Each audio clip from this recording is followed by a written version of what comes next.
Welcome to the Tavern. It is September. Can you believe we're in September already? Constitution Day is next week. So we've got a lot to celebrate and a lot of good to talk about, but we've also got some bad and some ugly. So as always, the good, the bad, and the ugly right here in the Tavern, where we take on those tough topics to find the revolutionary strategies and tactics to preserve freedom. And of course, our theme this year is rebuilding liberty. So we're going to be talking about strategies and tactics necessary to rebuild liberty in this country, just in time for the 250th. I've got a couple of things I want to talk about in the headlines, and then I definitely want to catch you up on what's going on right here at the Patriot Academy campus. It is so good to be back in the Tavern. I think I've been 4 weeks out of the Tavern, actually having to do the Tavern somewhere on the road, which is never very easy to do, and I know the quality's not up to our standards here at Patriot Academy when I'm on the road. So anyway, good to be in the Tavern. Hope everybody's got them a good mug full of Patriot Brew coffee. Pick your poison, whichever flavor you like most, but make sure that you're drinking some good Patriot Brew coffee this evening so that you can stay up with me, because I'm going to go 100 miles an hour. It's just the way I do it. I can't help it. 90 words a minute with gust up to 350, as Zig Ziglar used to always say. And of course, being I almost said raised on David Barton. Okay, I didn't actually find David Barton until I was about 22, 23 years old, 24. But I feel like I was practically raised on him. I think you could say I was intellectually raised on David Barton. Certainly my awakening in terms of history and loving just learning about the secret sauce, just being curious, wanting to know what works, what doesn't work, and being able to get in that time machine and go back, or as I like to say now, hitch a ride in a time machine. So let's hit some of those headlines. Of course, one of the big things in the news over the last week or two is RFK's, how do I say this, just his intensified effort to dismantle the collusion between the medical industrial complex and government.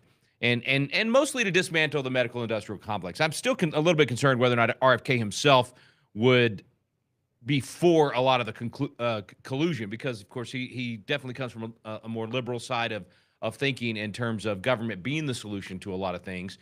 He's more against the medical industrial complex itself and the terror that it has created and terror of reign of terror over the American people with regard to our health and how much destruction it has created with our health. And I would argue it's the collusion itself that created that destruction. In other words, pharmaceuticals are not bad in and of themselves. I think God gave us, the plants and all the different things and the ability to use those for cures and, obviously in their natural state is preferred, but I'm not against the advancement of science and being able to create cures or even things that will just make life a little bit more, what's the word I'm looking for? Not luxury, but pain relievers. And, I'm glad Advil's around, I'm glad. So I'm okay with being able to create a lot of those things. And I think that's good. And I think that's finding ways to take God's creation and make it work for us. The problem is when you take the power of government with any business. I don't care if we're talking pharmaceuticals, with our healthcare, or we're talking how our cars are made, how we build our homes. Any collusion between government and private business is going to create friction in the market that keeps you from getting what people actually want and begin to give them what the elites think they want. That was the famous Milton Friedman quote that I used to use in my presentation on the Guardian of Liberty, the free enterprise system, all the time, was the fact that these left-wingers, these liberals, these sometimes on the right, people that get power and get government, they begin to think that they don't like the free market deciding what we should do or what we want or how we should act, and they start thinking they're smarter than us. They get this elite mindset that says that they need to give us what we want instead of trusting people and the marketplace to give us what we actually want in the marketplace. And what I mean by that is Adam Smith's invisible hand, the chaos of the market, where hundreds of millions of people are making their individual decisions. They're buying a pharmaceutical or a car or a house or a product that they believe will meet their needs and give them what they want. And if it doesn't, they will then take their money and go elsewhere. If it harms them, they will sue that person and hold them accountable for that harm. The marketplace like that, if you have the free market combined with a good system of justice where you have law and order and you have the ability to have your wrongs, corrected by some sort of restitution. If you have those things combined, you get what we ended up with in America, and then bless the whole world with it, which is a thriving, amazing free enterprise system. Where the lions, as Ben Shapiro says in his new book, which is fantastic, by the way, I'm about halfway through it right now, and oh my goodness, this may be the best thing that Ben ever wrote. But the lions are able to go out and create and innovate and forge forward, and not have the scavengers come along and literally prevent them from being able to produce things and put things on the marketplace to risk and have the reward of that risk and the consequences or the loss that comes from that risk if it doesn't go the right way. So anyway, all of that to say, RFK is disrupting this collusion between the government and the pharmaceutical industry in a beautiful way. I mean, I know a lot of you, maybe even some of you that I've talked to about this, felt like RFK had sold us out once he got in there, and that now all of a sudden he's part of the medical industrial complex, and he's not going to disrupt it like we had hoped.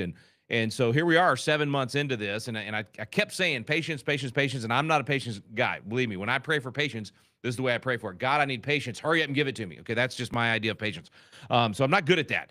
But in this case, I do understand the wheels of justice turn slow, but also just the wheels of government turn slow, which is why you don't want government doing a lot of things, because they slow it down and muck up the works. But in this case, the idea of literally airdropping Kash Patel and Dan Bongino behind enemy lines at the FBI, airdropping RFK behind enemy lines at Health and Human Services and CDC and FDA, the idea that they're going to solve those problems in a couple of months or even 6 months is just, it's childish. It's naive to think that that's going to happen. And so it takes time to get in there, figure out who you can trust, if anyone at all, and then strategically pick your battles. You got to chip away at this. You can't just blow the whole thing up and expect that to work. And so anyway, I've tried to be balanced in my criticism of people in government and give them the opportunity to work, the opportunity to get in there and change things. And of course, President Trump has created an environment where you can be a disruptor. He's created an environment where we actually get to challenge the status quo, as I talk about in my book, Rebuilding Liberty, which I don't know where they are, but I specifically say in this new course, Rebuilding Liberty, that you have to be willing to challenge the status quo and do what Jefferson said, alter or abolish. That when any form of government becomes destructive of these ends, it is the right of the people to alter or abolish. That doesn't mean you blow it up and get rid of it completely. They kind of had to do that in the revolution, but then they created a system for us where we get to daily alter or abolish. We literally get to influence what our government's going to look like and trim the sails, trim away things if we don't think they should be there, abolish entire departments if we don't think they should be there. And so RFK is attempting to do that in some of these areas that I think are great.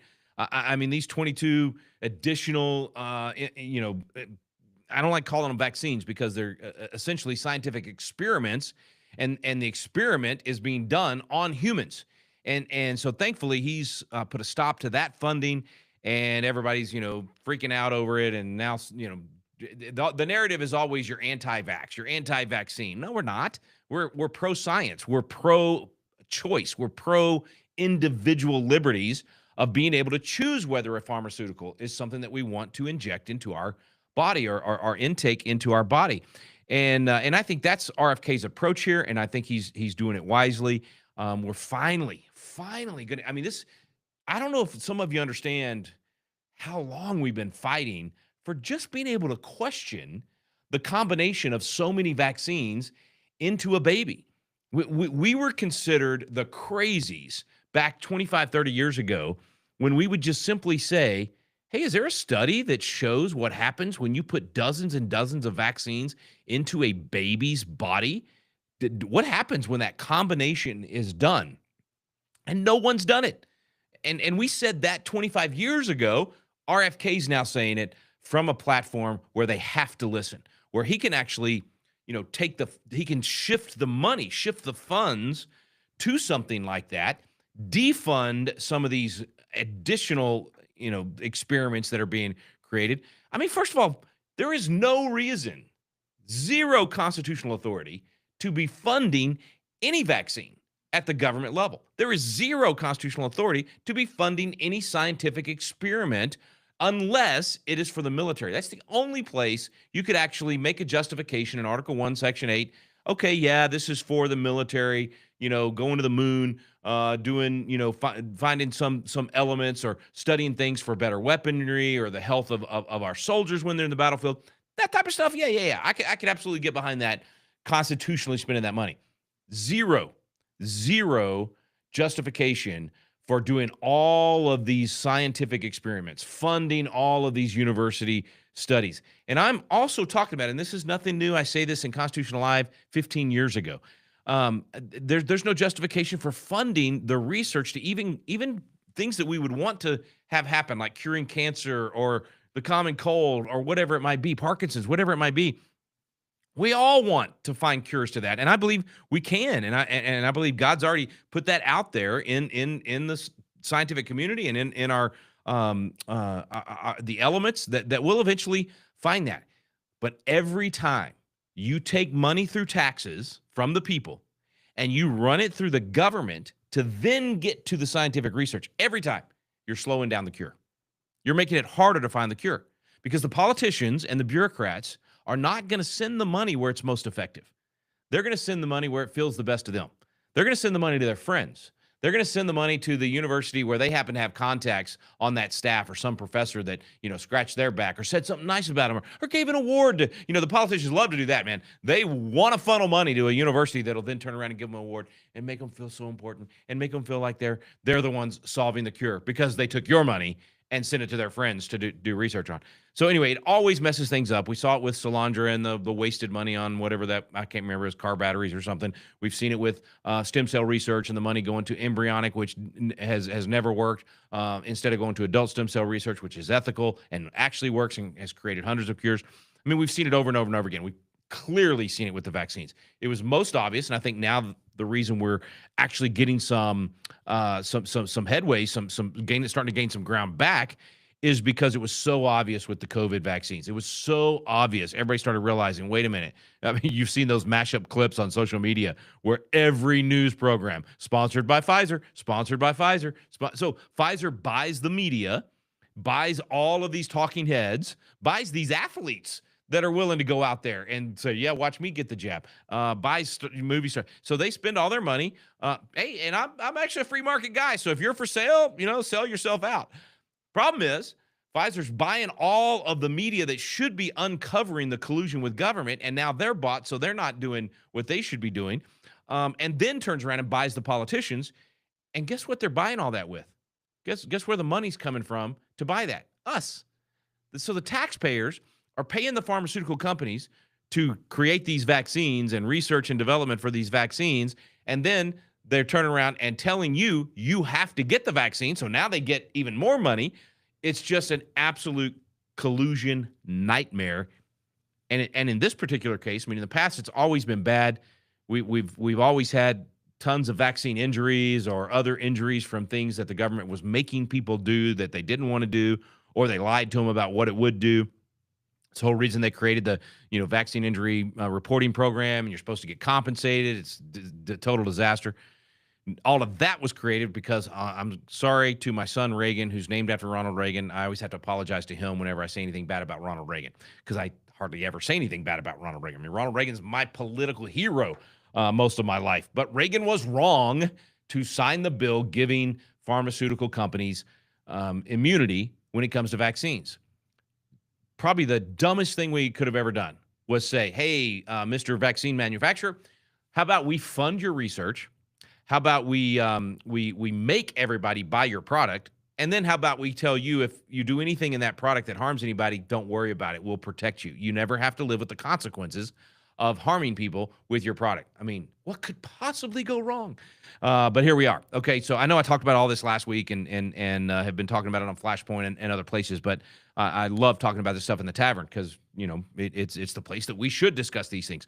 And RFK is helping to dismantle that, taking some huge steps forward. Now, I know President Trump is said some things that I don't agree with this week because he's he's trying to and I think it's just Trump 5D chess, okay? But he's going, okay, wait, RFK, be careful because some vaccines are good and I say that. Look, there's some vaccines that really did help with some serious diseases, and I'm all for figuring that out. And if that works and people want to take it, let them take it. Anyway, so Trump's maybe getting a little nervous, or he's just staking out the ground and saying, keep going, RFK, keep doing that. I'll say some things over here. Maybe that's what's happening. I don't know. But bottom line is, stick with RFK right now, and the things that he's doing over there. I think it's good. Another headline item: you got the president firing federal employees in various departments and courts, saying he can't do it. And there's several of these we could spend all night on. But I just want to say this once again: the president of the United States constitutionally should be allowed to fire any federal employee he wants, maybe other than judges. But I wouldn't mind putting that in place. No, federal judges, congressional. I shouldn't say every federal employee. Let me back up. Every federal employee in the executive branch. That's what I meant to say. The president of the United States should be able to fire every federal employee within the executive branch that the president wants to. They have been hired. The president of the United States, almost sounded like I was giving the president pronouns there. The president of the United States has been hired to run the federal government. They're the CEO.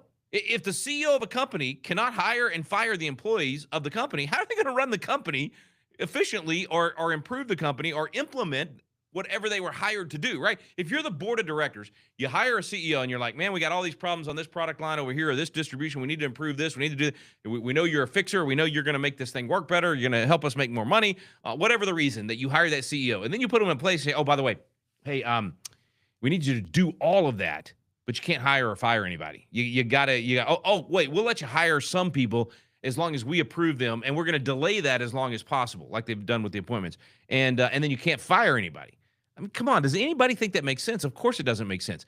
Al Gore and Bill Clinton had this whole era of big government is over campaign, and they fired hundreds of thousands of federal employees in the executive branch, as they should have been able to do. And so I just think it's nuts that we're even having to litigate this stuff. Let the president do his job. If he fires 1 million federal employees, and the federal government doesn't do their job better than they were doing before, then you fire the president.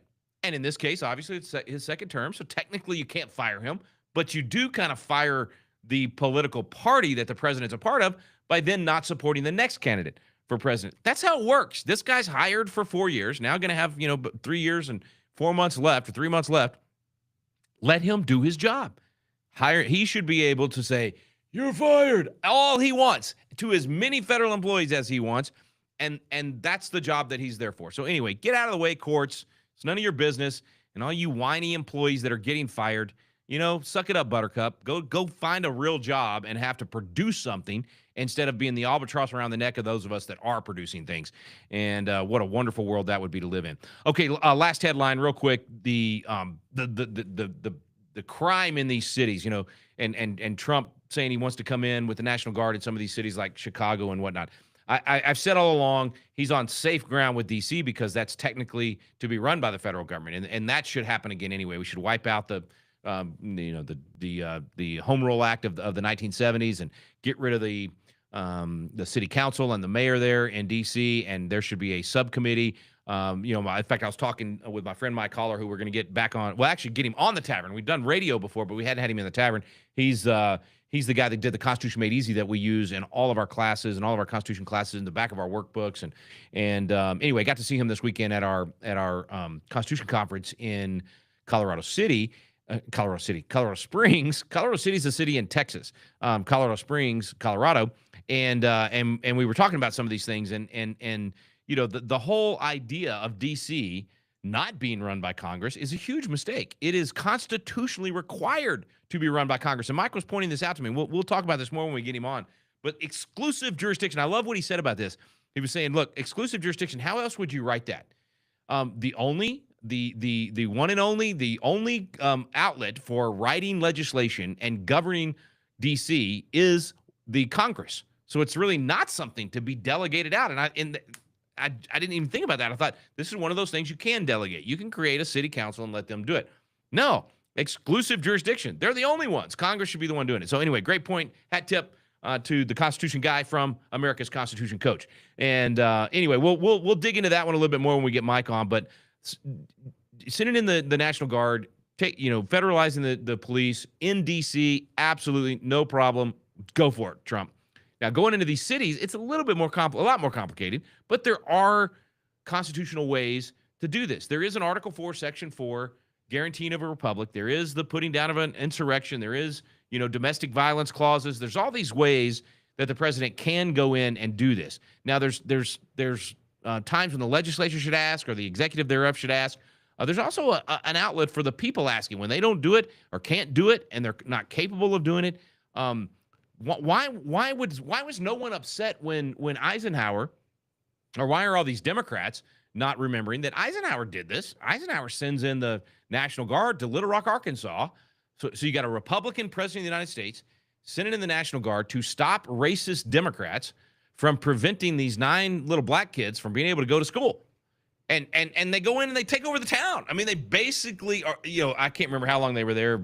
I want to say it was a couple of months, 5 months or something like that. I mean, they basically, didn't quite institute martial law, but it was close. And all for 9 kids. Why can President Trump not go in and say you're murdering people on the train? I mean, look at what happened in Charlotte, North Carolina. Was it Charlotte? I think it was Charlotte. It was in North Carolina, where this thug gets up and murders, and it's an immigrant. You would think the liberals would be up in arms. You would think that all the Catholic church charities and the left wing Protestant church charities that have been getting all this money to bring in illegal immigrants into the United States.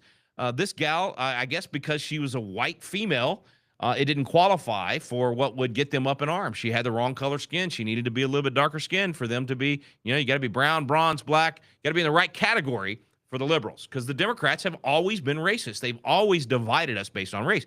Republicans, conservatives, constitutionalists, Christians, biblical Christians would say neither Jew nor Greek, neither rich nor poor. We don't care what color her skin is. We don't care what the color skin is of the murderer, the maniac thug that killed her. That's irrelevant. What matters is he murdered an innocent woman on a train. And you know what's really sickening is there were men standing around acting like nothing had happened. Where are the lions? Where are the godly men willing to stand up and be, frankly, the tough men? Where are the strong men? How many times have I said this over the last 5 years that tough times make tough men make good times make soft men lead us back into tough times? That train was full of soft men that allowed that murder. Well, I don't know that they could have stopped the murder. They could have saved her life by stopping the bleeding, but the guy moved pretty quickly when he stabbed her in the neck. But they absolutely could have apprehended the guy, stopped the guy, done something. Anyway, they stood around and literally people are on their phones, sitting like nothing had happened, walking around like nothing had happened. It's crazy, folks. And so this is happening on a regular basis, practically daily in Chicago, that people are being murdered. Actually, it is daily. How many is it? 500 or more a year. So I just think the president does have ground to stand on.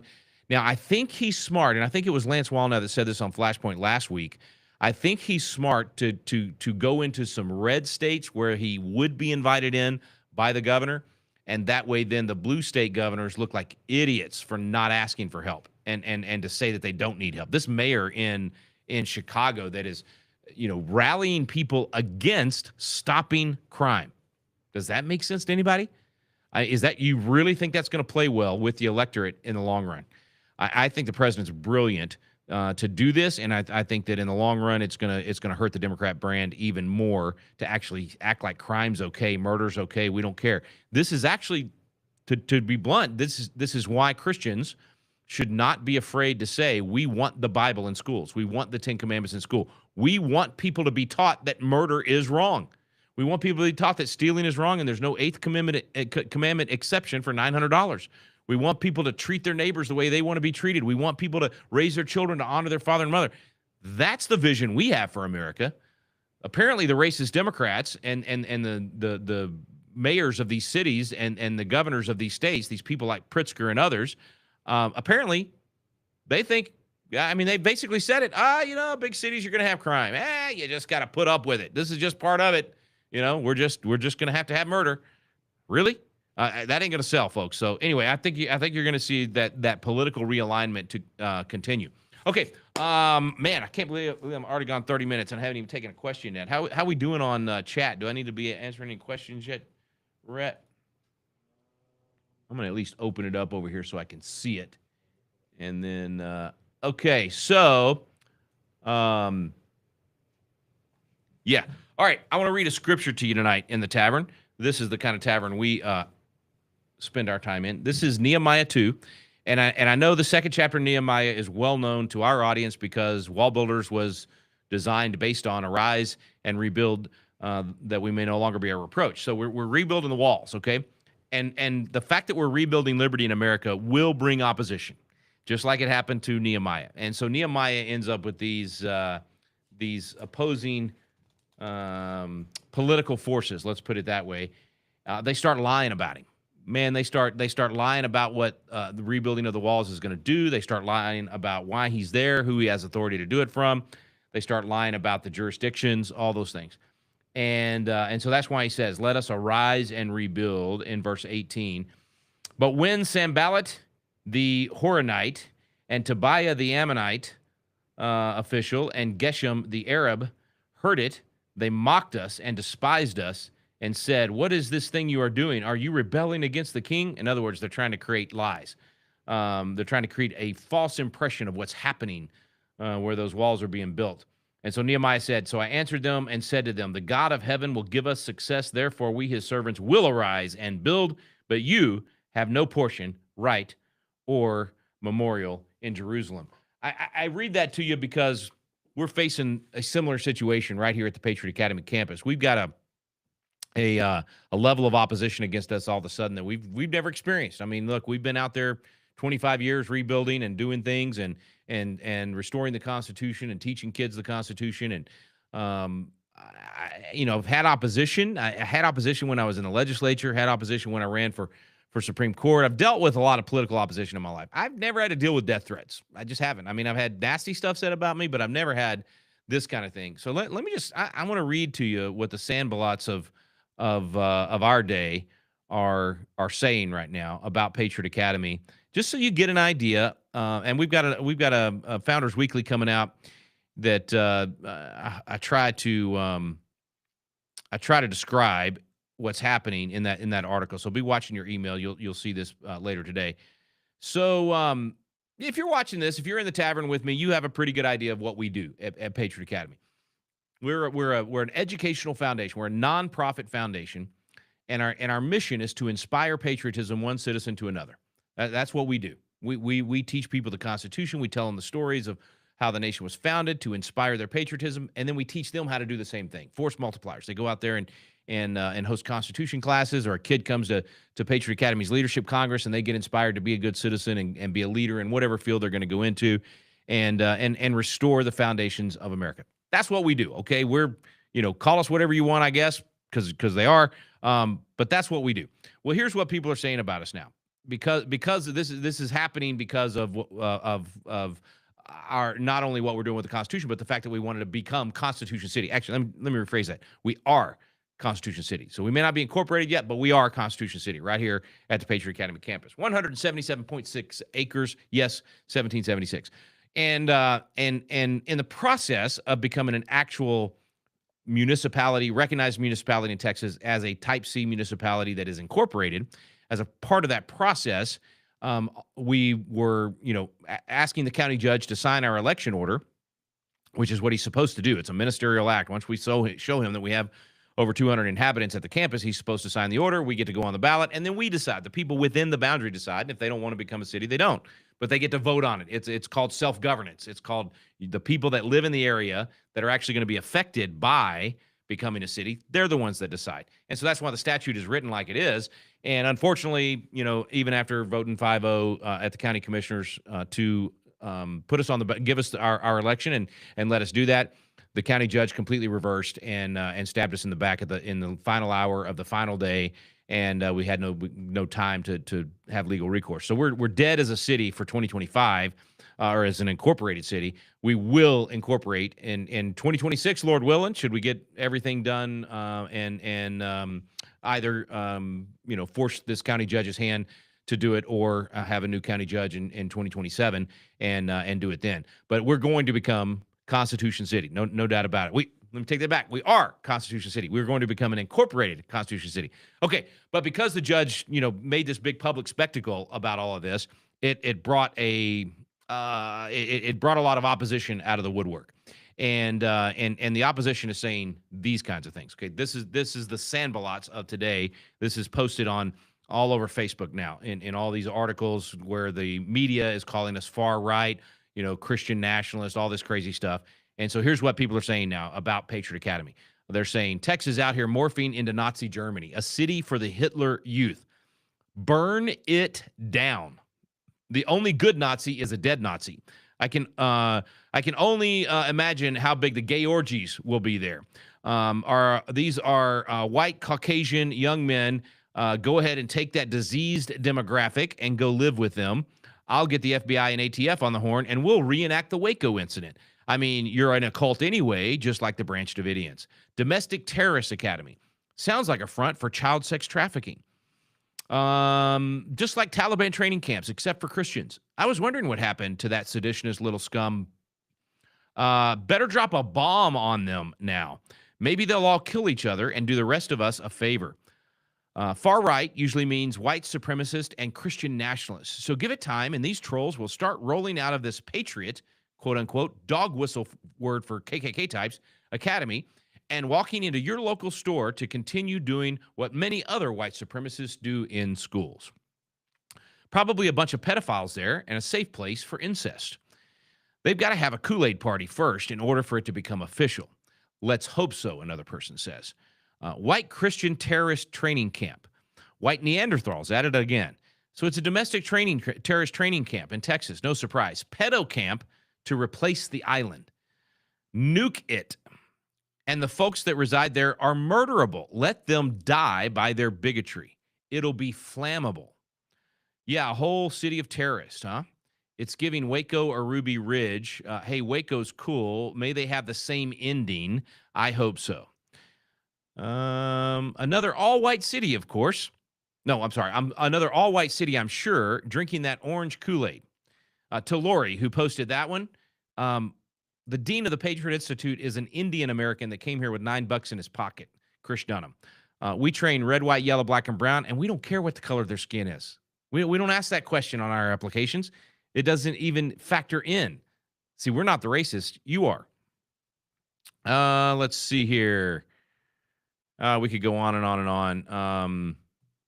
Jim Jones was a card-carrying socialist. Thank you, Ben, for pointing that out. So do these people doing the comparison to drinking Kool-Aid and Jim Jones? Jim Jones was an absolute socialist. Ben, thank you for one person on here defending us. Appreciate you. But Jordan says, I hope this one ends the same way. Let's see. Usually domestic terrorist groups meet in secluded areas. I guess they are now comfortable being open about it. White folks losing their blank, blank, blank minds. White Trashville. Anyway, we could go on and on and on. There's a whole lot more. Actually, thousands more. No, I'm sorry. That's an exaggeration, I guess, because it's 1,500.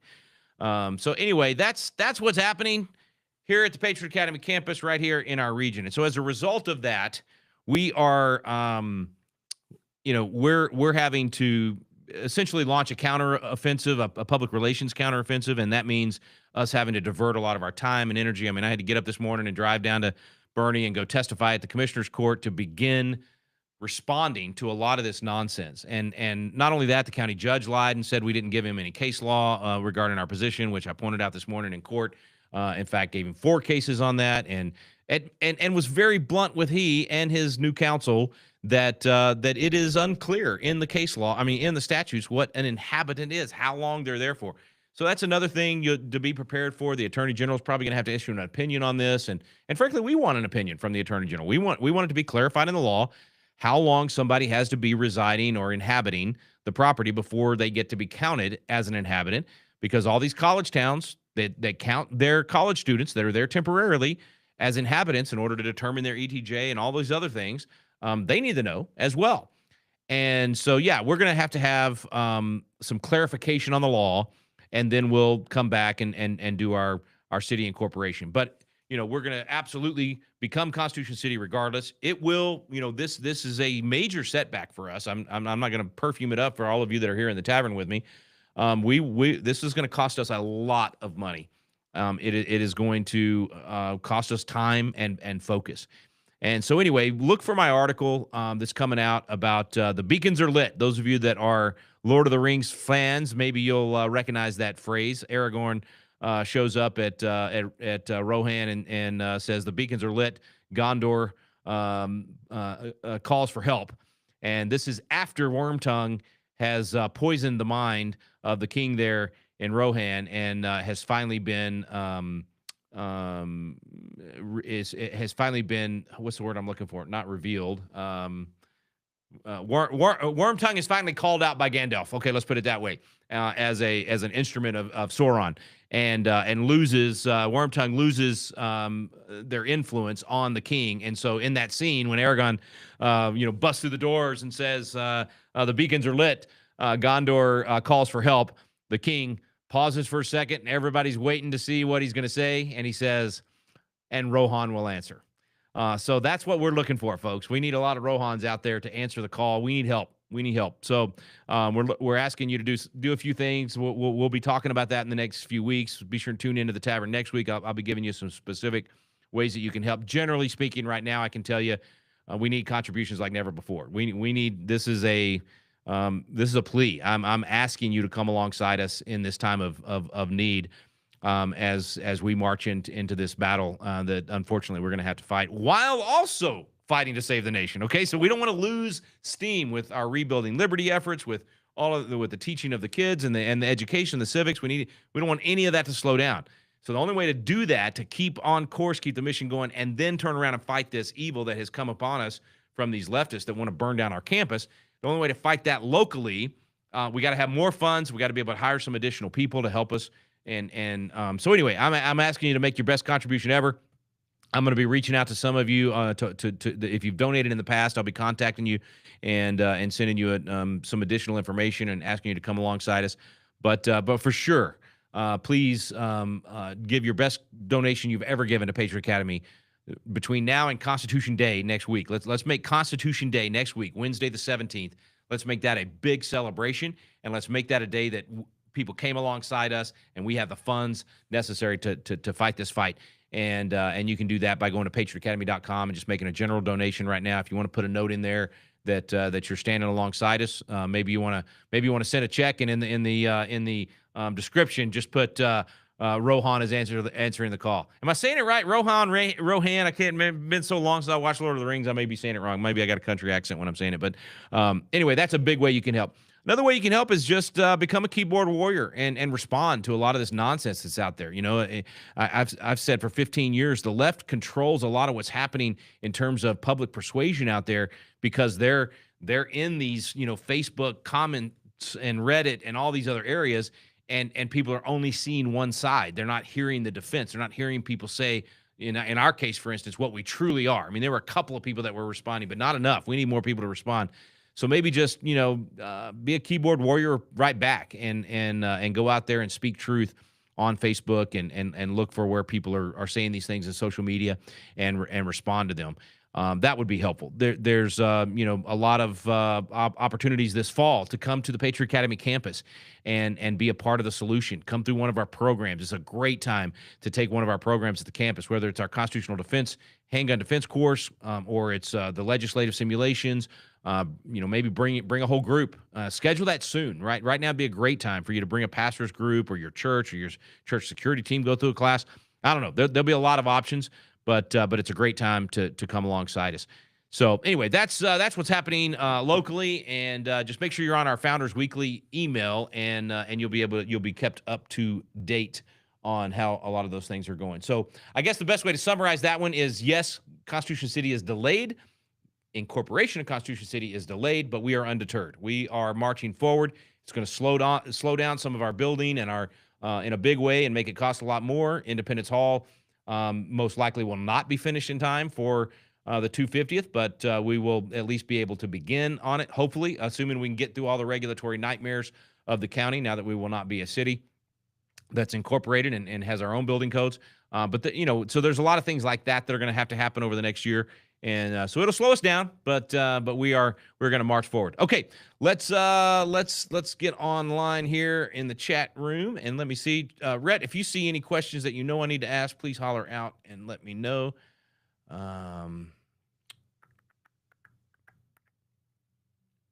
Okay, a lot of comments on prayers for Robert Kennedy, no doubt. Yes, please remember to pray. Thank you, Colleen. Pray for Patriot Academy. We need a hedge of protection right now. Yeah, I think that's probably true, Jermaine, that Reagan was tricked or convinced to sign that law to not hold pharmaceutical industry to possible injury. It's a symptom of the safetyism. Okay, so in the same, it's exactly what they did to George W. Bush in 2008 with the bailouts, right? So what they did to Reagan was they said, oh man, all these diseases are going to, the Black Plague's going to happen. The pharmaceutical companies aren't going to make vaccines anymore because of these lawsuits. And so then all of a sudden we go in and we're convinced that government has to save everybody.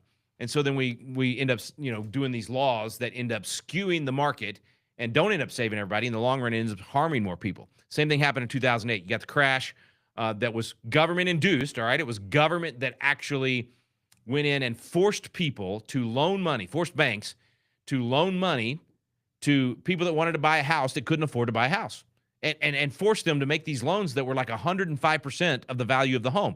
And so people were taking out these loans that they couldn't afford, building houses they couldn't afford, and then walking away. And so, you had all these defaults on the mortgages, a government-created problem. And then they turned around and in 2008 signed all these bailouts and tried to have a government solution to a government-created problem. Well, what was the result of that?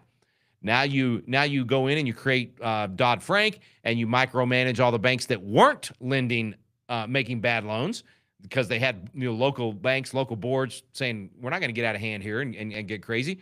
And then bailed out the banks that had made the bad decisions. Just foolishness. So that is essentially what has happened.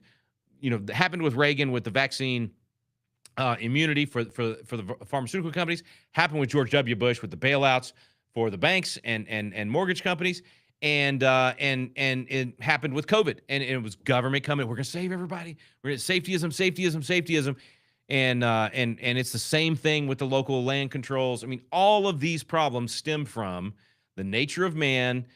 To have government take care of us instead of us being lions, we become scavengers. So go read Ben Shapiro's book and it'll all make sense. Okay, speak truth about, yes. ConDef with the coach team, April 17th. Okay, that's a long ways away, but April of 2026, yes, but come before that. Don't wait till April of 2026 to come to the campus. Yes, amen. The enemy will not win. And everything that the enemy means for evil, we know God can turn that to good. Okay, so all of this stuff where we're coming under attack, these death threats, the backstabbing from the politicians, the whispering against Patriot Academy and undermining the things that we're doing, all of that, God's going to turn it to good. I know that. I know in my knower, as my pastor growing up used to say, I know in my knower that when you hear about these attacks on Patriot Academy, you will answer. You will be Rohan, because you are a friend to Patriot Academy, because you support what we do, and you see these attacks happen, I know you'll rally. So that's why when I see this stuff, I get righteously angry when I see it. And to be fair, we're in the tavern. Let me take a swig of my Patriot brew so I have a what do they call that? Courage? It's not whiskey, so it's not that kind of courage. But to be honest with you, not only do I get angry, I get down. Okay, I'm not Teflon. I mean, that stuff doesn't just it rolls off my back a whole lot better than it used to when I was in politics, but it affects me. Okay, I get frustrated with the fact that we're receiving all of these attacks. We're getting stabbed in the back. People are not following through sometimes on things, and yes, I get down and I start saying, "What, Lord, why?" And I start getting into Psalms and going, "Okay, what's the deal, Lord? Please." Go after these enemies.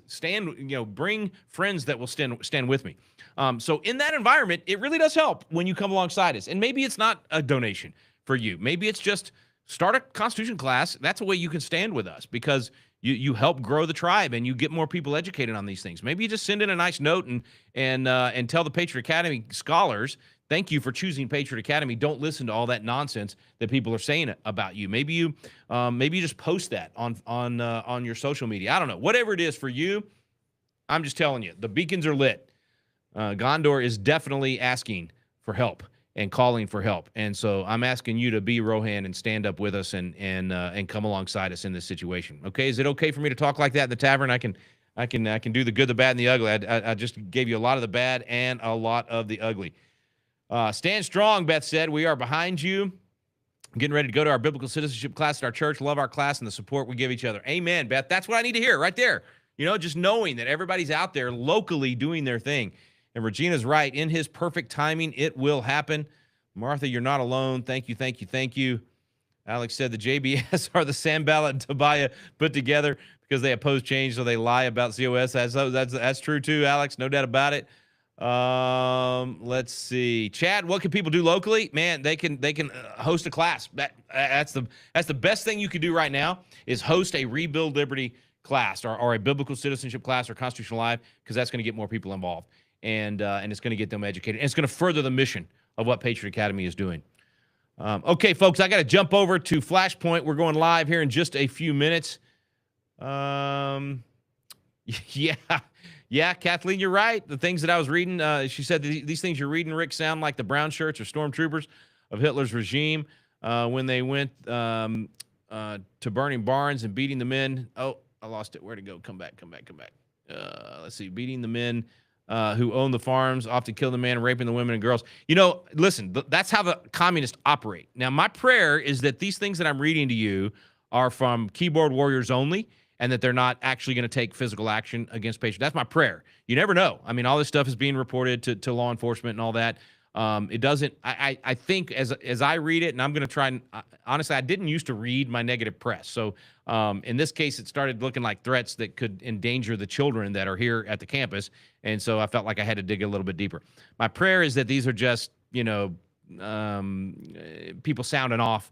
The good news is that Patriot Academy is very able to defend ourselves. This is not like a lot of these schools where the mass murder events are happening and the administrators are, I think, liable for not having a security team and not training their teachers to be armed. We are not that foolish, so we are certainly able to defend ourselves should something happen. But I my prayer is that these are just keyboard warriors and not the type that would actually take action on this. The enemy always shrills loudly when word twisting doesn't work as planned. That's a great point. You are so right. Let's see. I never thought I would see a day in our country that American citizens would be brainwashed with ignorance. True, to the point of hatred against other Americans like themselves and other Americans that are trying to restore the America that defends their right to even speak. You know what I'm saying? I mean, that's the ironic part about it. Okay. Any of these, did I miss any, Rhett, that you think I definitely need to hit? Yep. All right. Okay, folks. God bless you. Thank you for joining me in the Tavern. I'll see you next week, 6 o'clock Central, right here in the Tavern.